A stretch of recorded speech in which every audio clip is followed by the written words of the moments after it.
the April episode of ISSA Canada's Coffee Talk Forum. Today we will delve into the Cinderella story that is the University of Calgary.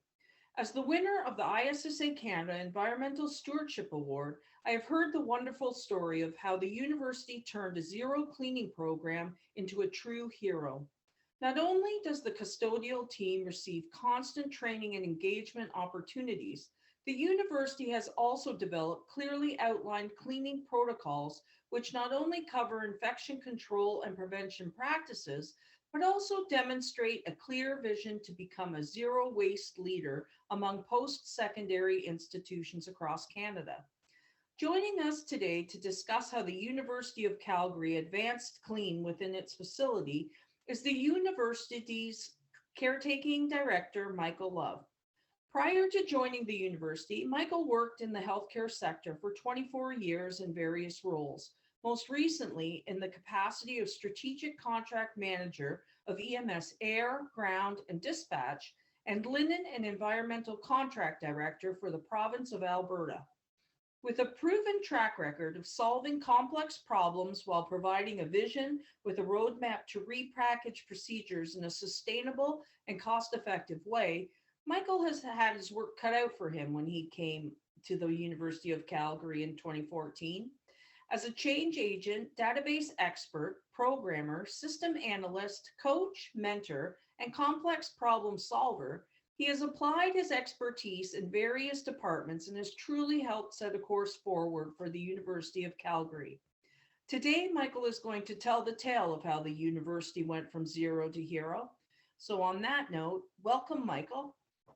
Thank you very much, Tanya. So in 2014, it was an interesting time for me. I left healthcare and I saw an opportunity at the university. My daughter was just about to graduate and at the university in her in bioscience, and I thought, hey, what a better place, and she wanted to pursue her PhD anyway. So I went, well, I may as well work where family's going or is spending a lot of time, and there was an opportunity at the time to apply. There was a director's job that was opened up.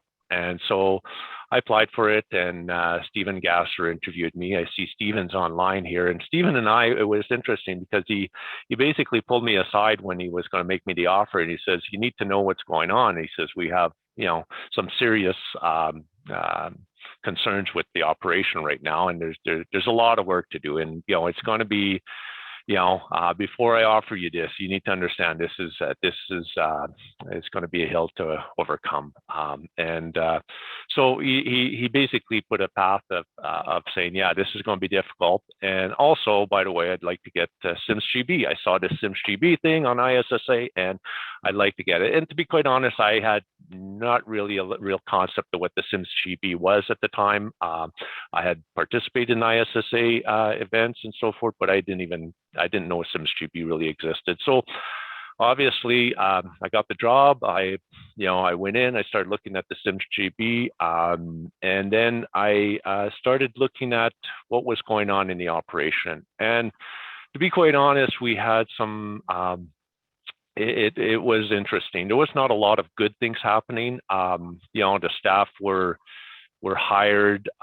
We had, if you're familiar with Alberta, there was a big boom that happened in 05, 06, 04, and 03, and it was booming, and it was impossible to hire employees. So there was a recruitment thing that was going on at that time where they would hire anybody. If there was a warm body, they would hire the person. So, obviously they weren't very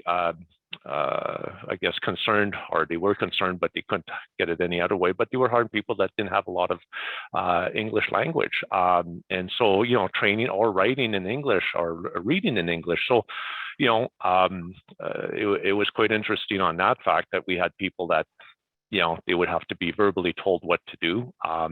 There were really no procedures. I was touring around with I had an associate director at the time. I'd be touring around and trying to understand, get that landscape of what's going on in the organization. And the staff were brought in. They would be told where to go. They would be given a set of keys that sometimes were and I say a set, sometimes it would take a pouch to hold the hundreds of keys they would be given. And the way it worked is and the reason it got that way is because every time they would get a new area, they need a key, and they just add it onto the sets of rings, and they just add more and more and more. And so each staff would go in the morning, they get all their keys, and we had 3 shifts going on. So they would take all their keys back, the next group would take them, and off it went. And the staff would be given, they had no real tools that were, they didn't have any systems, they had no SOPs. The equipment, they'd buy equipment, they'd show the staff, and if the staff wanted to use them, they used it. If not, it get parked. We had people that were on accommodations, and all they would say is, I have a sore shoulder or something, and they go, oh, okay, well then don't do these activities. And they didn't give them other work, they just say, stop doing this. And so it created a really interesting dynamic. There were our equipment, we had repair techs that were repairing equipment, but they had no, I would say, urgency of getting things fixed. So there was a lot of equipment all over that was broken, and staff were complaining. I guess there wasn't really a lot going on that was in a good state, right? So it probably would have been a prime time to contract it out. And, Stephen was wise enough at the time to say, well, I don't even understand what we should have as a contractor if we were even to contract it out, because somebody could come in with a whole system and put it in play, but not even sure what we would need. And so anyways, we looked at that. I came along, and the first thing I did is I had to meet with the, tour, get the landscape, and then meet with the staff. And so I met with the staff, and I told them basically my first meeting was, I've been observing what's going on, and to be quite honest, I'm amazed that you guys are able to get your work done in a day. Because you don't really have a lot of direction. The tools you're using, they didn't have rags. They had no laundry process. They'd be given a roll of paper and say, go clean. Some people would bring chemistry from home. I would go in a closet, and they have maybe some places had stuff that was 15 years old, 20 years old, up till, a few months ago, and they had every chemistry possible. They had no MSDS sheets. The safety wasn't really there for the staff, so there was a lot of potential for hazards to happen. Anyways, it was a dog's breakfast, and now Stephen wanted me to put the SimSheet in play, and I went, okay, that's cool. So I said, well, first I need to assess my team and who I have, and I looked at the team, and I realized there were gaps in the team. The team were defeated, right? So every time they do something, so well, we were told this is what we can do, and they'd stop, and I said, well, why didn't you try something else? Well, it's the way it is, right? So, and I went, okay. So basically, I had to put a plan together, and I had to start looking at how we change what's going on here, because we can't sustain what's happening. It was just opportunities over opportunities, and I had to decide basically at the time, what are the opportunities I need to deal with right away versus which ones are going to take longer, and what do I need to put into play. So the first thing I observed obviously was the fact that the team itself was probably needed to be reconfigured a little bit. So there was an opening for a manager's position. So the first thing I did is I thought, well, we need to have a quality program in place to assess our progress as we go along. Because, and then, so I started recruiting for that, and I hired an individual that I knew that was working with me in healthcare to take that on, very qualified, and help me, basically rewrite the SOPs in a way that were sustainable. We also had, luckily, Stephen at the time had also hired previous to me a quality specialist that was looking at the 9001 standards, the ISO 9001 standards, and we were on the 2008 at the time, and so he was looking at templates that would be able to populate all the SOP information in, and then that would allow us to kind of keep this a consistent progress on these SOPs and look at how that was going. So we had that going for us. Certainly the one thing I had that was working in my favor is I had a leader that was very much encouraging me to make the changes, and was open, and I say open to a lot of my ideas and the progress, and also challenging me on making certain changes happen. So basically we took all that. I met with the staff. We had what was called at the time power hours that were run by mostly by HR, and it was pretty much informational of here's your benefits, here's your pension stuff, and there was a lot of information that related around HR because that was the role of HR, but also it was an opportunity for me to go in and take the bull by the horns and start turning the operation around. And the first thing I told all the staff was like, yeah, this is not your fault. What's going on right now is how you're succeeding is basically, I don't really know, but obviously we can change things around. And what I'd like to do is make this department the best that you've ever seen, right? The best in the world. And I said, and I'm open to, I'm just here. I said, I'll be honest, I'm not an expert in caretaking. I've never stripped or waxed a floor. I've managed departments, I've managed contracts, I've managed caretaking, but I've had people that were very familiar with that, but I know how to turn things around and I know how to fix stuff. But I need you to join me in this process. So the first thing we did was basically open up the discussion with the staff. Like, what is it you need? So lots of people were coming to me with the ideas of what was not working. And I went, okay, well, I'm aware of this. And now we need to start turning things around. So some of the first stuff we did was basically, let's get some passive cleaning going on. Let's put some matting programs in play and try to help the staff, not get defeated. So this was where I didn't really have to do much with the staff. I could just put the matting program in. So we got a matting, RFP out, and we did a full matting program that was, significant in spend. But it also right away started seeing some improvements on campus because the dirt stops coming in, is sitting at the door, but then we have to have a plan to maintain those mats and so forth. We looked at, once I hired my program manager to do the SOPs and so forth and quality, we rewrote all the SOPs up. And then we brought in, we partnered with our suppliers. And I said, that was the thing with the suppliers at the time. I said, you guys need to be my partner. It's not about cost. It's not about, at the end of the day, I want a good price, but I really want a partner. And I needed leverage because I saw the team I had, and I needed to find people in the industry that could help me turn this thing around. So at the time we had West Clean, which was, a great company I worked with, and in the healthcare and amongst many others, and they were able to basically, and I think, I'm not sure Bruce online, but Bruce came in and did a whole training. We just said, okay, we're going to train all the staff on all basically based on our new SOPs, but even just to the basic of how to fold the rag and the chemistry and so forth, because the staff were pretty much sent on their own to go clean with no information. They didn't even understand the hazards of the chemistry they were using, let alone how to clean it and get great outcomes. So Bruce came in and we did training with all the staff, and it was quite interesting because some staff said, Michael, I've been working here for 30 some odd years, and there's no, what are you really going to teach me? I've been cleaning forever. I mean, it's cleaning, it's easy. And I said, well, if you know it all, then that's great. I mean, just reinforce what you already know. Well, the person that told me that, it's funny because I attended one of the class, came to me right away and said, Michael, this was amazing. I did not know half of this stuff. This is so great. I feel so good. We should do more of this stuff. And I said, yeah, I know. Isn't it great? And I said, we've got some great trainers. We've got some, we've got some good programs. And then we started bringing in equipment because, again, the equipment they had was, it was not ergonomic. It wasn't safe.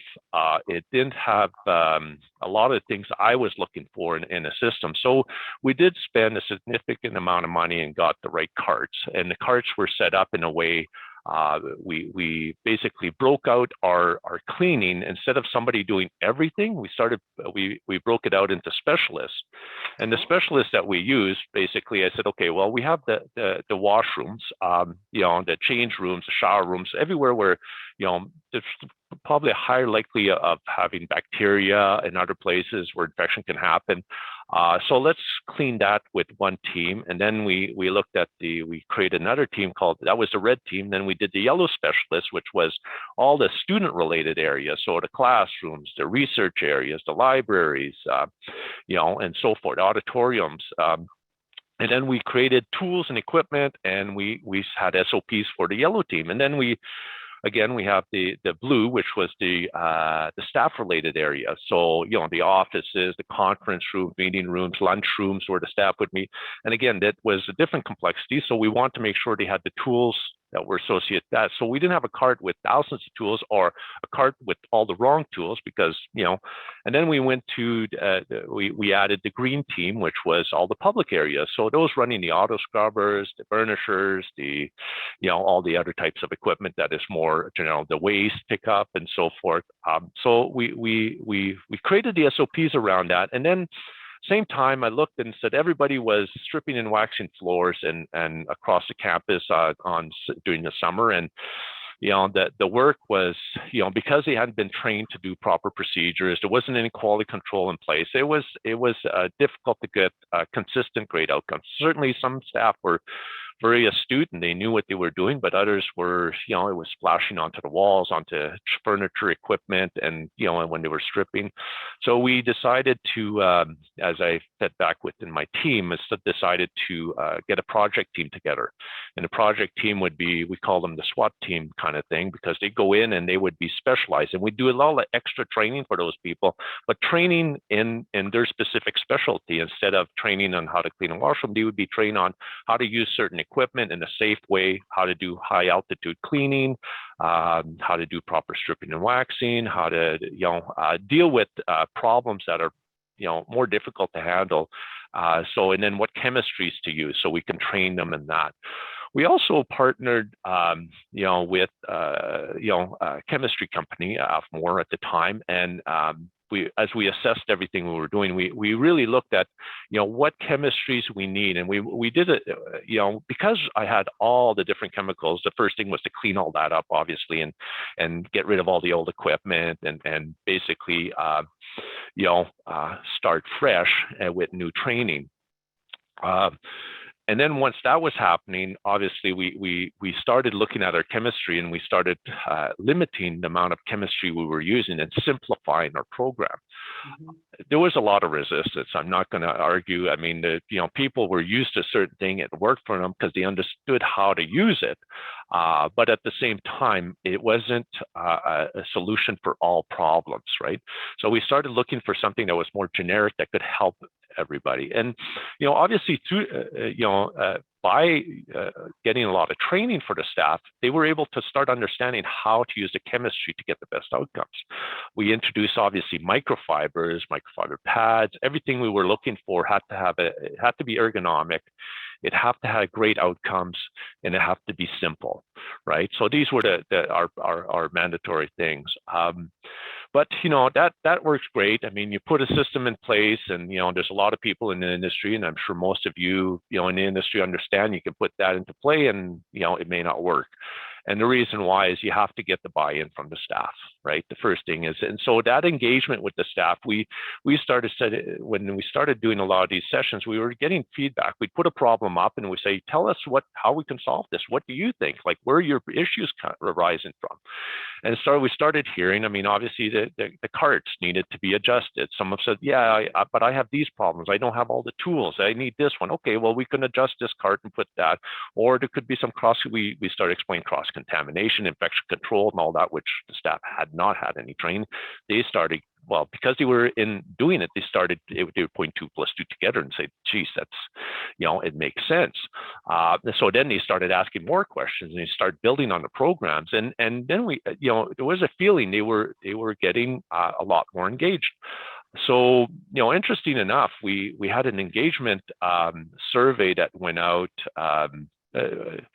early, and it didn't come back at high notes, right? And because we were blended in all his facilities, there was a thought maybe caretaking, because the state it was bringing it down, and I would agree at the time it probably was.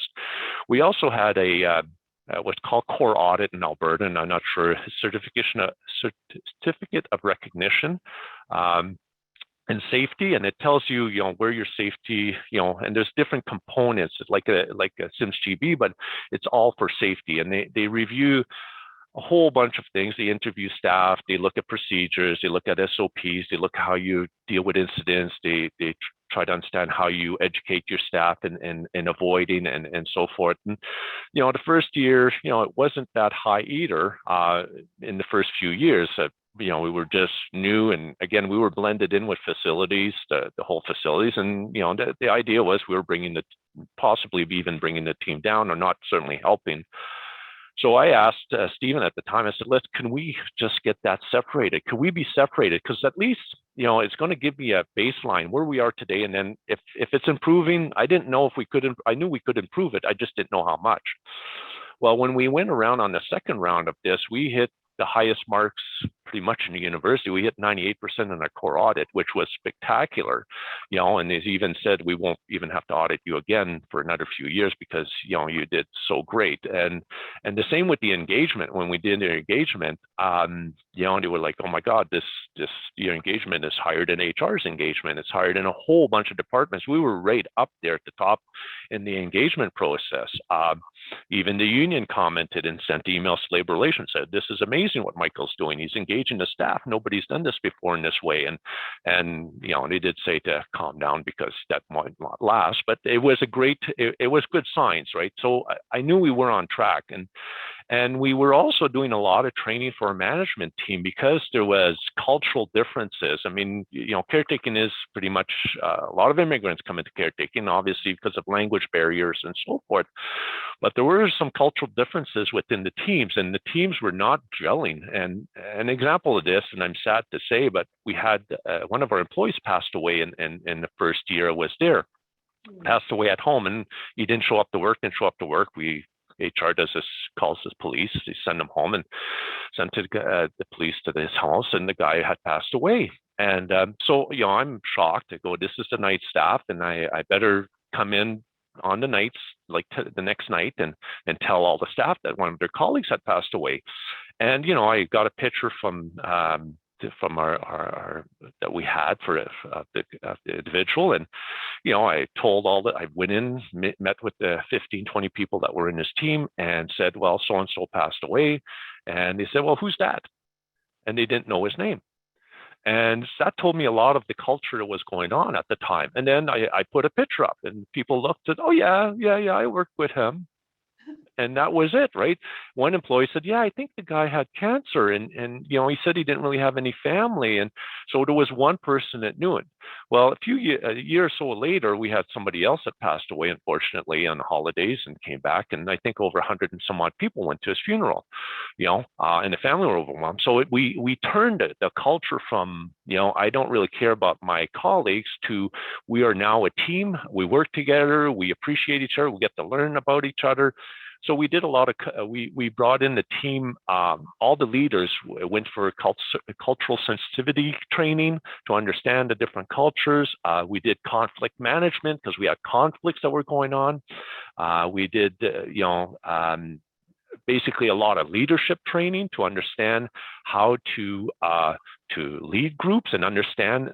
I guess the biggest thing for me is really understanding, if you don't know the people that work for you, you don't know about their family, you don't know about their lives, you don't know anything about them, it's hard to really appreciate when they come to you and they ask you for something, or and why would they care about you if you don't care about them, really?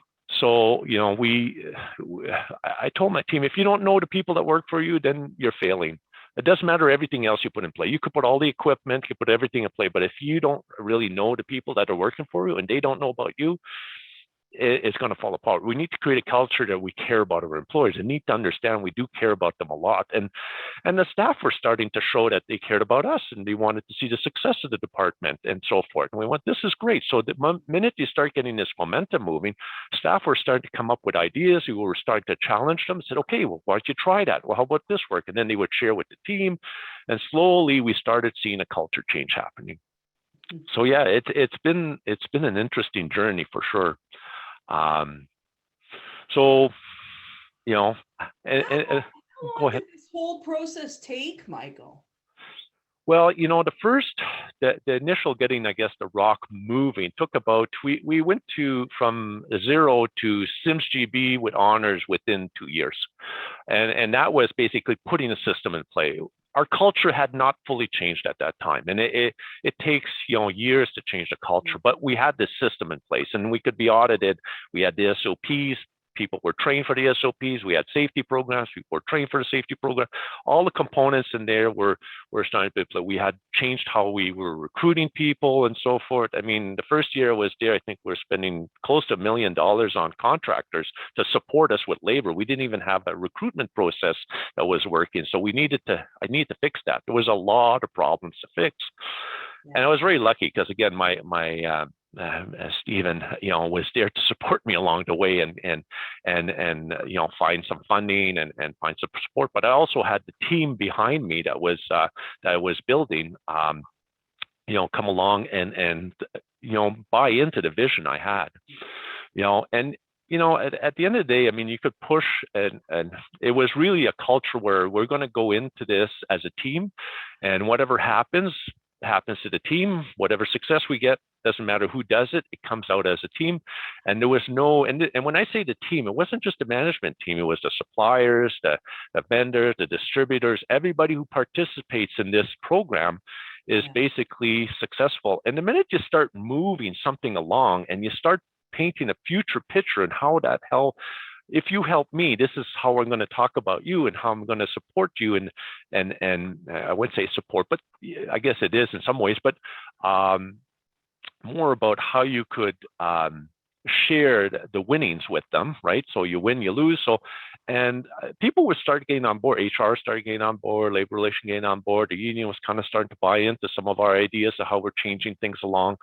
The staff certainly were starting to get into it because we were starting to enable them to take and make decisions on their own and become confident about and professionalizing the industry in a way that they hadn't seen. And quite honestly, even in healthcare, we had limited amount of training. We could do a certain amount to get to that benchmark so we're not falling behind, but it was still the training we had the opportunity to do at the university was certainly leaps and bounds beyond what anything I had seen before. And university does have a lot of opportunities to create that internally too, right?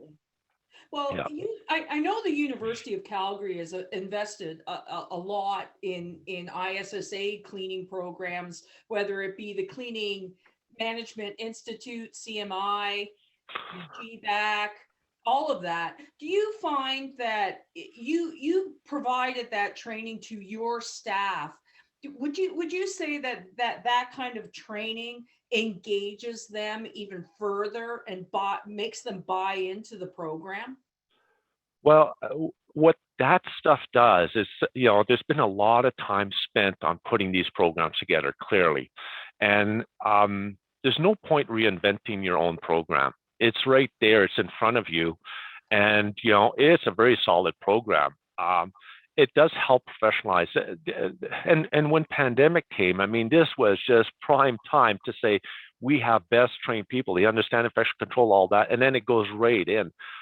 We had a lot of events happen at the university that, the reputation of the university could have been damaged if we hadn't changed things around. I mean, we had the fires in Fort McMurray and we accepted, hundreds and hundreds of people at the university. We went in and cleaned everything and made it go. And it was able to achieve that in a very short order. And then we also had events where, we had the Congress. That was a big Congress of Humanities where, there was 8,000 presenters or something to that effect. And they had tens of thousands of people that came to university. And when they left, I mean, the word was this was the best conference ever. And the caretakers were amazing. And that was, clearly, a great reputational thing for the university. I mean, certainly getting the CIMS-GB gave us the opportunity to be able to perform at a high level. And we knew we had the systems. It's just getting the people to buy into it. So yeah, it helped us. I don't think we could have done it without having that foundation. Certainly there's more to it than that, but that is a foundation to be in this industry to be successful. So I made sure my whole team, I didn't care where you came from, that they all had a baseline that was, I could be confident that they had that baseline. Some had more knowledge in some areas and other areas, but they had that baseline, and that was important to us for sure. So you also mentioned, like, you provided training for your staff with regards to the cultural shift and leadership and culture. How did you proceed in finding that type of training? Was that Well, we're an educational institution, so there's certainly a foundation there. So the university provides what's the U Advance for unionized staff, which is a whole bunch of courses to help them, emerging leader type of things. So we provided opportunities and time for our junior leaders and some of the staff to go and take some of that training, because we knew they weren't really given any tools. They often, what they would do is say, well, you're a good caretaker, you must be able to lead. So you take this, take your knowledge and now share it with everybody and make sure it works well everywhere. Well, it's not that easy, as we all know, but that seems to be how the industry works. You know how it all works, you go do it, right? And it's not a great way of doing it. It goes back to, so the university had a bunch of programs. We used that. We looked around for other programs too. The industry has some different programs. Some of the suppliers had some programs. We have continuing education. That's another thing that our being at the university, you have the opportunity to join, and so we have some leadership where we allowed people to take. I took a whole bunch of courses because I went, hey, I need to learn too, and so that is the culture of our department. If you speak to all my managers or my supervisors, and there might be a few online now, they would tell you that they don't go a month without learning something. If you're not learning, you're not growing. If you're not growing, you're not really a great asset to the department. So it's really important that you keep growing. And, and I'm open, like I told them, I said, I don't care if you have, as long as you're growing in anything you're doing, it's great. I mean, I have some that read books and they do that. Some take courses, and we also challenge them to tell us what they're learning. So the managers will meet with their staff, say, well, what have you been learning this month? And okay, and how's that applying? And how are you applying it? And can you share with the rest of the team what that value has and how it's helping you become a better manager or how it's making your life a lot easier? So yeah, that's been what we've done. There's been tremendous amount of learning. A few years ago, before COVID, I think the last year was about 2018. I think in the summer we did probably about 10,000 hours of training for all our staff. Now we have a few hundred staff, but they all got a lot of training. So we put them in classrooms. We made the training fun. We don't just do, okay, here's it is, A, B, C. And I had this manager, Kirk, and Mohammed and a few others at the time were making they were doing fun activities. We'd have quizzes. Okay, you got the answer. Here's a chocolate bar. And we do like rewards for answering and participation and so forth and so on. And it got, so they were all enjoying it. This is great. And we have the opportunity to do that at the university because summertime it slows down a bit. So let's take a time, or we have a reading week. Let's take that time.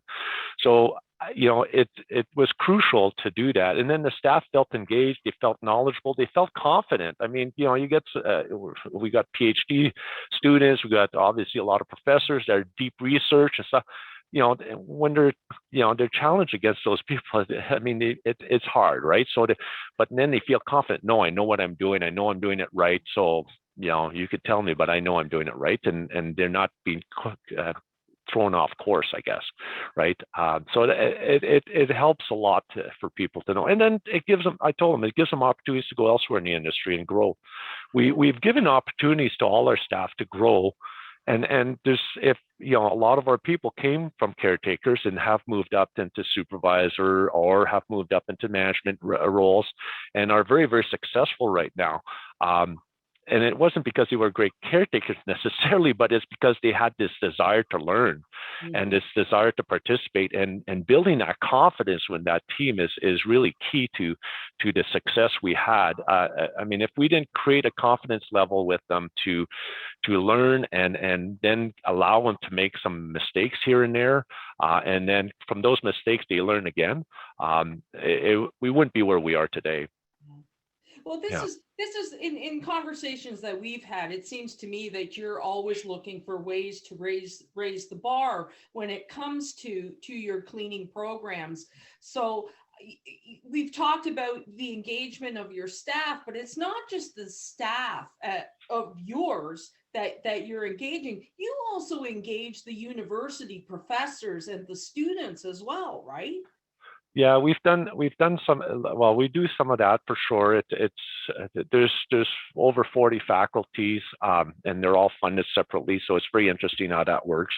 So we do meet with them on a regular basis. I know the manager's roles is to go meet with them, at least once a month, go around, talk to them. The supervisors, the same thing, engage them. We have there's different opportunities. Like for example, our waste program. We have at the beginning of the semester, we put a booth up and talk about how to recycle, how to divert, and all about the waste. So we've done things like that. We've had events where we do diversion again on the waste side. We had a campus cleanup where get volunteers to come, and a lot of students will join into that, and so forth. And then we're able to share on our sustainable diversion programs and how they can participate in it. And so that's also very good to engage. There's many ways to engage people. So we've used a lot of that for sure. And then certainly with the staff are ambassadors to go out there and to talk to people, right? And to share. And then they could connect with the supervisor, which then can connect with the manager if it's a complex problem. And then from there, we try to basically have people understand where we're coming from. What's our SLA? What are we capable of doing? Sometimes we're able to do a little more here and there, and that helps get the community to and also share what their challenges are. So with regards to your cleaning regimens, how have they changed over the past couple years? Yeah. So well, pandemic's thrown a curveball to everybody, right? So when the pandemic, so interesting enough, pre-pandemic, we had a committee a group at the university to, and we get together and we look at this stuff, and there's plans in case a disaster or something happens. And then I reviewed the program, and at the time, obviously, it wasn't exactly in alignment with, best practice from my perspective, and my boss agreed that, okay, that sounds great. You obviously have some insight from the healthcare industry, and because they're always planning for a disaster of some sort, and they had a good program there.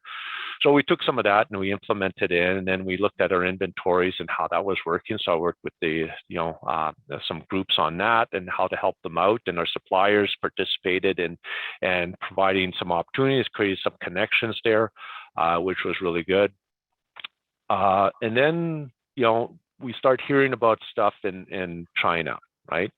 And my first thing, because I was in healthcare and I ran the supply chain for Southern Alberta, I was quite familiar with what happens when an event happens. So when it happened in the H1, happened in Ontario, all supplies absolutely vanished in under a week. We could not get supplies. All the suppliers were like, everything's locked up.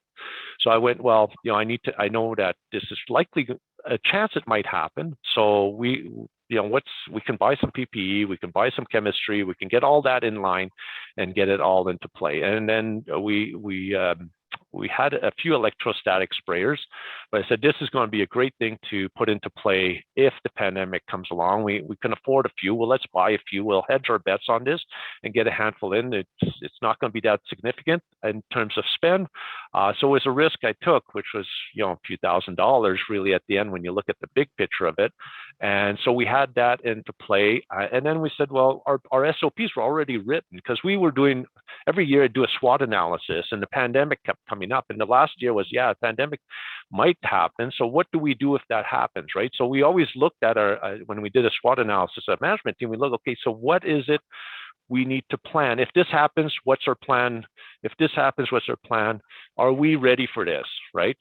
In case we don't need to do much, but are we ready for it? And we said, yeah, we're ready. Our SOPs are good. This is good. If this happens, here's what we're going to do if it happens. So we already had a playbook if it was to happen. So when it happened in December, and we started to hear more and more, and it's starting to spread, and now Japan's having a few, and all, I went, okay, it's just a matter of time before it gets here. So let's get supplies, let's get the equipment, let's refresh the training. All the staff have been all trained on pandemic cleaning because our SOP said if it's pandemic, start this way, and it had a really quick outcome of how to get successful. So we stopped office cleaning. We said, okay, we stopped the office cleaning because that's individual spaces and people could take care of their own spaces. So that's going to be their own problem. And we're going to focus on high touch points. So we went right to high touch points and we'll start spending effort there. And we're going to reduce a few frequencies here and there and some other stuff, stairwells, and we're going to start doing just a touch point. So we adjusted our SOPs. Well, we didn't even adjust our SOPs were written, but we reframed our training to make sure how does it work with this virus, and then understanding the virus itself, and then training people on what they need to do to get a high outcome. So the staff, a lot of staff were saying, I feel safer at the university than at home. And I went, wow, that's great. And they were being honest about it. And I went, well, it feels good to know that, hey, we've trained you well enough to understand what this is and that what are the circumstances. I mean, we started providing masks to staff before the university was, because we started seeing this might be airborne and so forth. So we said, okay, the staff were asking for it, we could provide it, create a safe program, and then we're not going to have shortages. So we did go to high touch points. We had a clear GBAC approach even before we did the training for GBAC. GBAC came after our approach, and interesting enough, some researchers started asking, so what are you doing for our cleaning? We had an infectious case here on the campus in this room.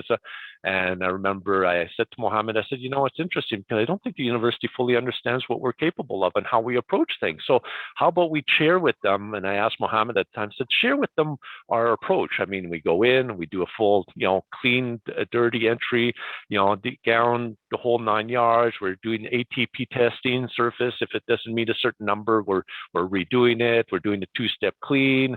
Here's what we're doing with our rags. We're doing with our equipment. Wait. Sorry, Michael. I know. So we did that, and then we adjusted the cleaning to do that. So now that the students are back after 2 years, obviously a lot more students are back now. We reverted back a little bit on our cleaning to go back to our mainstream cleaning. We still have some areas of touch points that we try to maintain, but you have to keep in mind our program. The funding to the department in Alberta, there's been our funding to the university has been reduced by, I think it's been close to $100 million. So, we took a hit the first year and basically had 3 layers of management. I collapsed it to 2 layers. And then we also, which I didn't talk about, is my vision, I kept telling my staff is basically self-managed teams. So you're an adult, you come to work. If I train you, I need to give you everything. You're your own CEO of your little space. And you can make the decisions because you have all the information to make the right decisions. Yeah. You come to us when you need support. You don't come to us to ask permission. You come to us for support. And he went, okay, and we can do that. So the teams were regulating themselves and doing that. So I needed less and less management. So I was able to, when the cuts came, I was able to reduce the management. We had 17 laid hands and a whole bunch of supervisors. We added a few more supervisors and we removed the 17 laid hands. That collapsed. It also improved communication significantly. And then the next year, and that was close to $1 million cuts. And then we reduced our office pickups to say people take their garbage and sort that out. And then so that cut us a certain amount of money. And then last year we cut about, close to over $1 million. And this year has been about that much also. So we've cut about 25% of our budget in the last 3 years. So there's been a significant cut. So our ability to do that would never have happened. Yeah. We would have had severe pain if we would have had to do it with it being so disorganized. So we were able to create efficiencies along the way. And also we've added some technology, robotics, we've added innovation to help us out. We've added some software programs to help us monitor activity where it happens and when it happens to allow us to better deliver on our service level agreements. So right now we have obviously we're at a more constrained approach in terms of being able to deliver all these little extra stuff we used to be able to do, but we do still have, I think, a very strong core service, and it's a reflection of all the staff and all the learning they took and their dedication to making this department what it is. Yeah, Yeah. absolutely. Absolutely. So oh, I have a question. What type of applications are you using for activity reports? Well, like a software application, you mean? Jody? You are correct, Michael. I'm sorry? Oops. You are correct. Yeah. Okay. Yeah. So right now we have we're using a software called Orit, and it helps us. We basically put the activity in the software. It's I guess we could take a whole session on explain how it works, and you'd want to look into that. But it basically it sequences the activity based on our schedule and it allows a certain amount of time. The thing that I didn't mention at the beginning is that we had people spending an excessive amount of time. The workloading was not divvied up properly when I started. Obviously, they were left to their own demise. They would decide that this room needs 10 minutes, this room needs an hour, and they would get to the end of their day and they said, I had these 50 rooms to do, but I could only do 40. So they were obviously overdoing some spaces, underdoing others based on a service level agreement.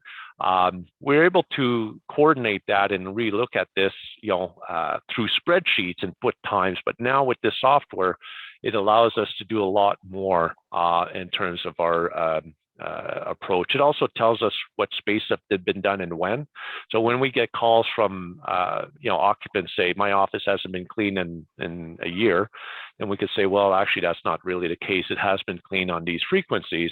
We also have a very strong audit process where we can go back and look and see if those concerns. So if it is a concern in a certain space, we could go look after either a day or so after and see if that's been addressed in terms of that activity is happening to the level it should be. Michael, so yeah. What was the name of the software again? Could you repeat that? ORIT, ORIT. ORIT. Okay. Yeah, I think they do have a website. Yeah. Okay. Yeah, it's a great program we're using right now. We have it at the Foothills campus, and we have it at our Spy Hill. Now, again, just to give a complexity of our campus, we're about 14, hard to say, but it's about 14 million square feet over 3 campuses. We have a big vet med that's up in the northwest of Calgary. We got the university medical side of it with the vet med that's also connected to the Foothills Hospital. And then we're a little bit of a distance. The main campus is just a little further away. And that's where most of the activity is happening. So we have multiple campuses. Right now, just to give our org chart is I have 3 managers, and I got 8 supervisors, and that's it. And then we have hundreds of staff. So how does your program change when the students are in class and when they're out of class? Yeah, so we've adjusted. We try it because our staff have holidays, and it grows and grows over as longer they stay with the university. We try to promote them to be on holidays during that time. And also we do some of the stuff we couldn't do. So there's some project stuff we can get to in the summer and reading weeks and so forth that we adjust. We also, because we put so many people on holidays, our frequencies tend to drop in certain spaces because there's no need. But the summer also has different complexities because the medical side doesn't really change a lot. Medical students keep coming to that campus. For the main campus, what happens is in the summer they have what's called kids camp. So you got this big, where hundreds of little kids come to campus and they use the gyms, they use classrooms and so forth. So, and if it's raining, they all come inside. If it's not raining, they're all playing soccer and games outside, which is great for us. maybe less for grounds, but but when they all come in and then they're all using washrooms or using classrooms. So it's an activity that's hard to adjust to for us at times, but we tend to, we would make it work. That's awesome. So what does the future look like for the university? What's your next step? Well, right now, since we've gone through so many cuts, over the last few years, and COVID come into play, and they haven't, let's say maybe not the right word, metastasized in a way that's good. So, we're really trying to calibrate and make sure that our workloading is reasonable for all the staff, and then also managing the expectation of their customers around this new funded model. Right now, we don't know where Alberta's going. The gas prices are going through the roof, and if anybody's lived in Alberta, it's bust or boom. So, when it's booming, it will never end, and when it's gone, it never comes back. But it's just a reality. I've been through a few of these, and if it continues the way it is, we know we're going to have some significant issues with recruitment, because the world of Alberta and Calgary is certainly is going to start recruiting, and it's going to go through the roof. What the oil industry can afford is not what the general the rest of the organizations can afford. So they will draw in a lot of people, and that creates vacancies and then opportunities for others. So we really have to look at our recruitment process and how we're going to maintain and sustain this if it does continue for in the long run. But certainly in the short run, and maybe regardless of all of this, is really to continue with looking for innovation. Looking at technologies and so forth. The reality from my perspective, and I've been reasonably good at predicting things, the Internet of Things is going to take over. We're hearing more and more about dispensers with little sensors telling you they're emptying, and soap dispensers emptying, and usage of space in rooms and so forth.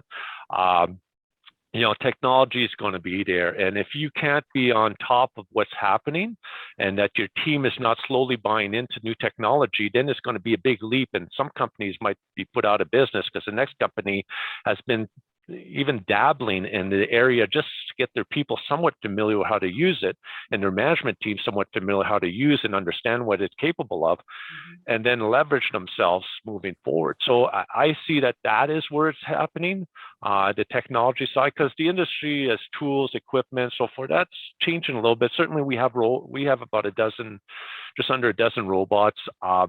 They have their ability. There's capacity and limitations on where they could be used. So if you put in the right application, great. If you don't, then not so good. But at the same time, our people are learning about that technology, and they understand it. They can use it.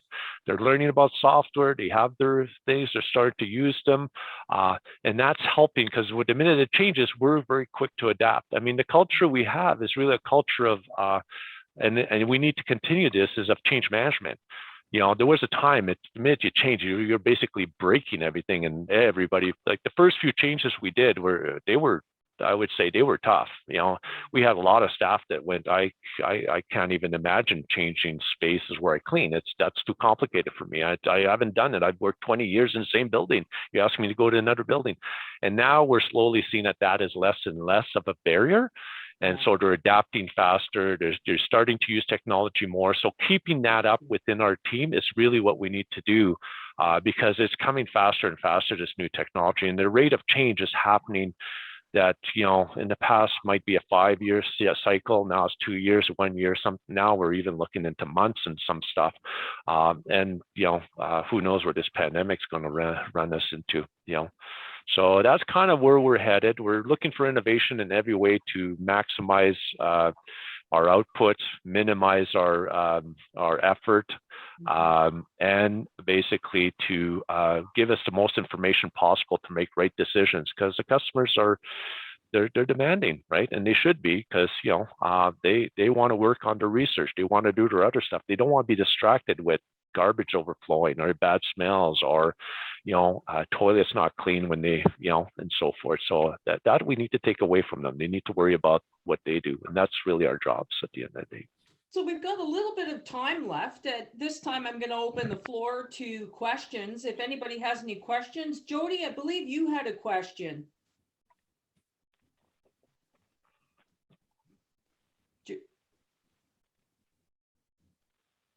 Yes, her question was, are you task-based or performance-based cleaning?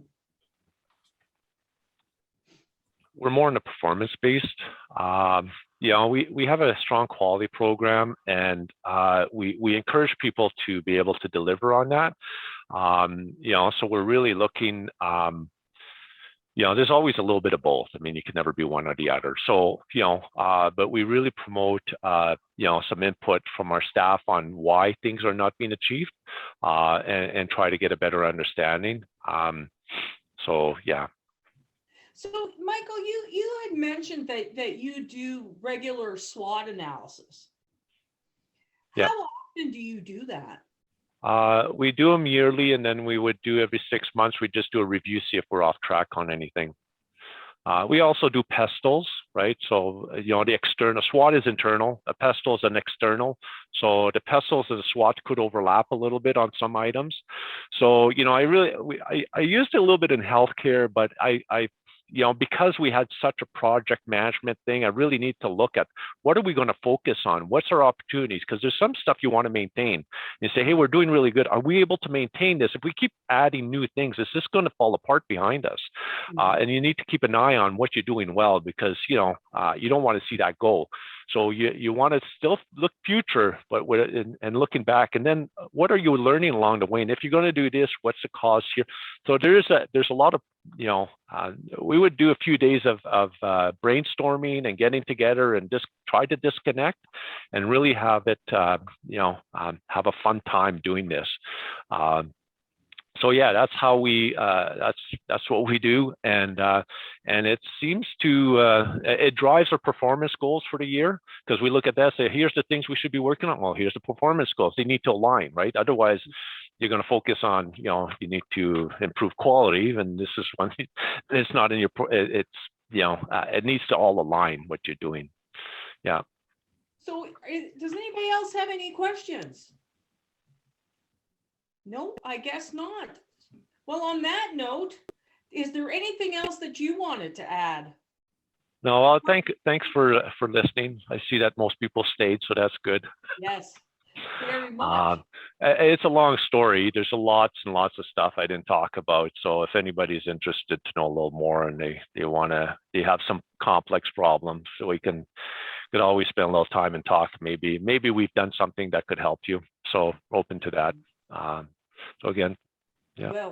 Well, Michael, I thank you so much for your time today. I thank everybody who participated today, and hopefully you can join us again on May 18th for our next episode of Coffee Talk.